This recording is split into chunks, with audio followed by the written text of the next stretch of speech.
Gabigol foi suspenso por 2 anos, um ano já cumprido e um ano a cumprir por uma denúncia de antidoping, por não ter facilitado ou por não ter realizado ali da forma como deveria o procedimento do antidoping, apesar de ter testado negativo, ele foi suspenso, né? Eu não vou entrar muito no mérito da condenação, que não é minha praia aqui, mas vamos falar dos impactos possíveis disso para o Flamengo.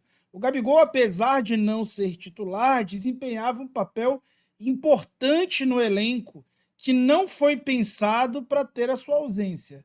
Essa decisão pegou o Flamengo de calças curtas e a prova disso é o elenco do time. E nós vamos abordar aqui quais soluções o Tite pode ter para substituir o Gabriel Barbosa dentro desse elenco, tá bom? Então, vem comigo falar sobre tática sem tatiquez. Deixa o teu like aí e se inscreve no canal para a gente alcançar os 50 mil inscritos até julho. Agora, vamos falar um pouco sobre o elenco do Flamengo e a falta que o Gabigol vai fazer. A gente colocando aqui os jogadores por posição, o time titular e aqueles caras que possivelmente vão entrar como titular ou vão estar muitas vezes como titular, a gente tem aqui geralmente as posições com 3 a 4 nomes elegíveis para jogar nessas posições. De zagueiro, tem 2 no zagueiro pela direita, mas o Davi também joga pela direita e joga pela esquerda, o Ortiz joga pela esquerda. Então, há uma variedade, há uma possibilidade de versatilidade, especialmente do meio para frente. De La Cruz e Gerson são caras extremamente ali versáteis, assim como o próprio Igor Jesus é versátil e outros jogadores. Mais uma função no time que não conta com essa versatilidade, não tanta versatilidade, é o ataque. O ataque só tem, o comando do ataque só tem praticamente Pedro e Gabriel como opções, pelo menos opções ali imediatas, óbvias.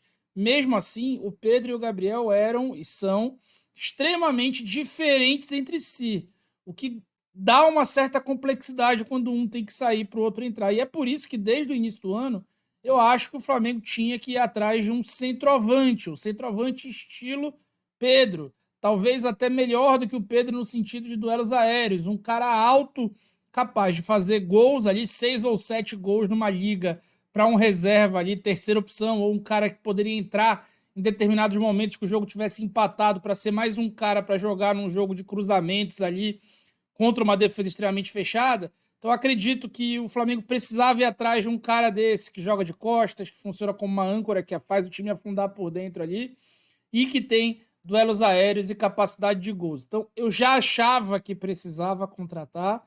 Então agora eu só vou achar mais ainda que precisa contratar.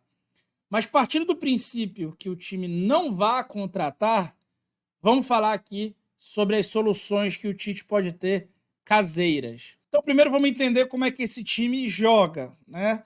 Então, quando o time está saindo jogando, ele costuma, né, em algum momento, escolher um dos 2 laterais para fazer uma saída de 3, junto com os outros 2 zagueiros. Geralmente é o Ayrton que fica mais e o Varela sobe um pouco mais por dentro, formando um losango de meio com a Arrascaeta, que joga bem mais avançado do que jogava no ano passado nessa função com o Tite, formando ali um 3-4-3 no início da construção do time. Quando o time avança um pouco mais, já para uma segunda fase, já entrando numa fase de finalização, o Arrascaeta funciona praticamente como um atacante. O jogo passa a ser basicamente um 4-4-2, com o Arrascaeta muito alinhado ao Pedro, e o De La Cruz de segundo volante passa a ser o meia do time mais centralizado, com Varela e Ayrton construindo mais por dentro, enquanto os pontas jogam mais abertos, cortando de fora para dentro. E acontece esse tipo de movimento aqui numa último terço, numa fase final. Claro que os 2 laterais não avançam ao mesmo tempo, né? Sempre é um ou outro, mas colocando aqui para vocês de uma forma gráfica o movimento que acontece de entrada por dentro do Cebolinha e do Luiz Araújo para a ultrapassagem dos laterais, alternadamente, lógico, também acontece. Mas o fato é que existe sim uma espécie de dupla de ataque no Flamengo atual, onde o Arrascaeta sim é um segundo atacante, junto ali com um meia que ele vem sendo, mas ele está mais ofensivo do que normalmente vinha jogando no Flamengo. E no momento defensivo, esse time marca com 2 linhas de 4, 2 linhas muito compactas, e o Pedro e o Arrascaeta também, quando o bloco está mais baixo, ajudam, mas nessa transição defensiva é quem fica ali mais fora de contexto, ali mais fora desses duelos mais enfáticos, digamos assim. Pois bem, isso é quando o Pedro joga. E agora o Pedro não tem reserva. Reserva nenhum. O que fazer quando o Pedro não estiver em campo? Partindo do princípio que o Flamengo não contrate. O que fazer quando o Pedro não estiver em campo? Bom, a óbvia resposta de todo mundo é: coloca o Bruno Henrique de atacante. Gente, o Bruno Henrique, ele é um atacante, ele é um segundo atacante. Assim como o Gabriel é um atacante de dupla de ataque, o Bruno Henrique é um atacante de dupla de ataque. Então, para tê-lo como esse substituto do Pedro, é preciso ter um determinado contexto. E eu acho que o contexto mais adequado seria num time sem o Cebolinha. Pô, mas não vai jogar em função diferente? Vai, só que a ocupação de espaço vai acabar conflitando. Então, o que eu imaginaria nesse contexto? O Arrascaeta funcionando como eu, né?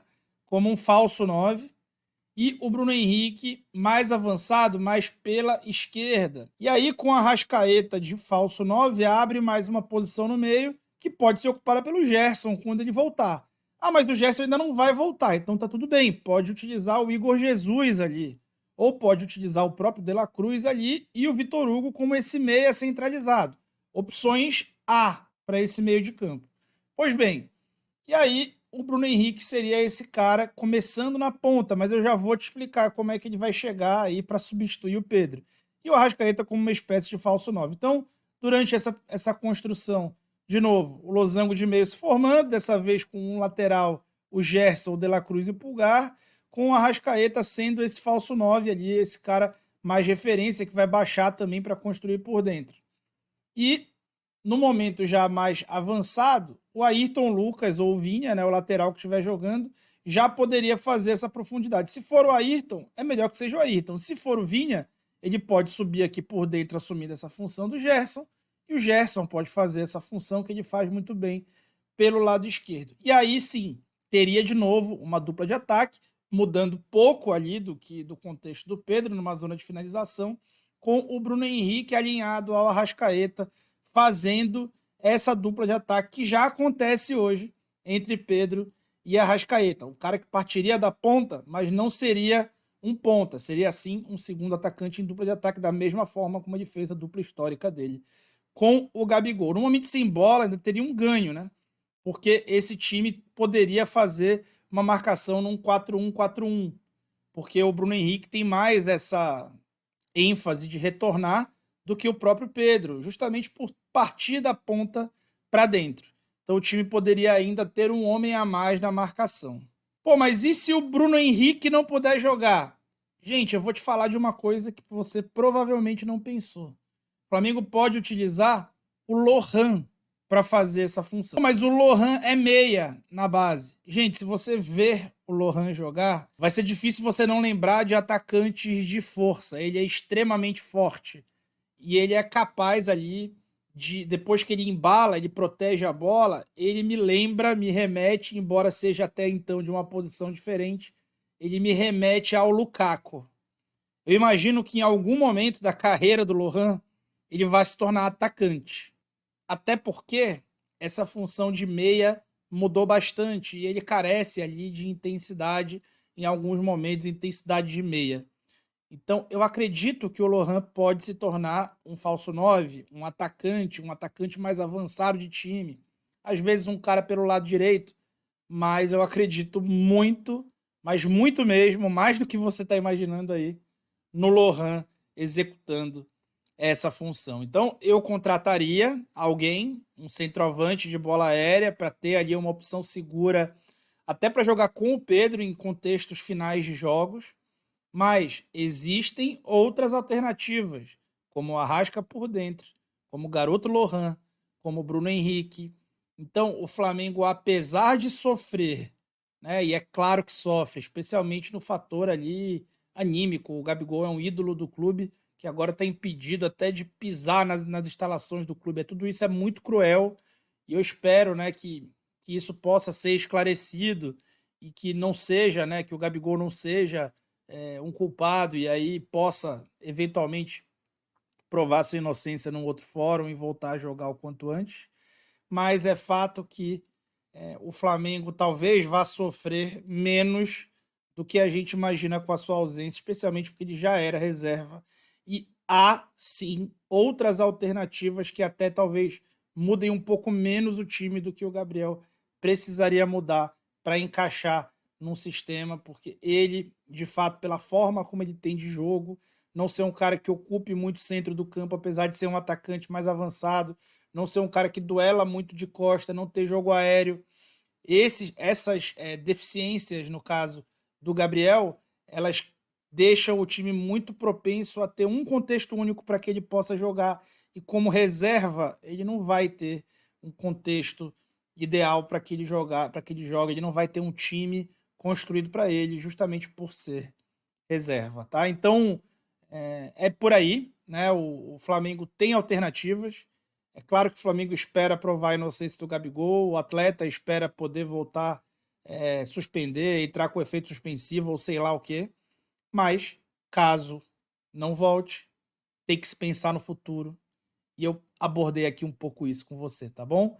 Deixa o teu like aí, se inscreve no canal. Ó, tô usando uma camisa com galinho aqui, né? Uma camisa comemorativa a Tóquio 1981. E essa camisa você encontra na loja Mundo na Bola. Então vai lá na loja Mundo na Bola, preços muito bons, camisas muito legais como essa você vai encontrar por ali, tá bom? Muito, muito obrigado e eu fui.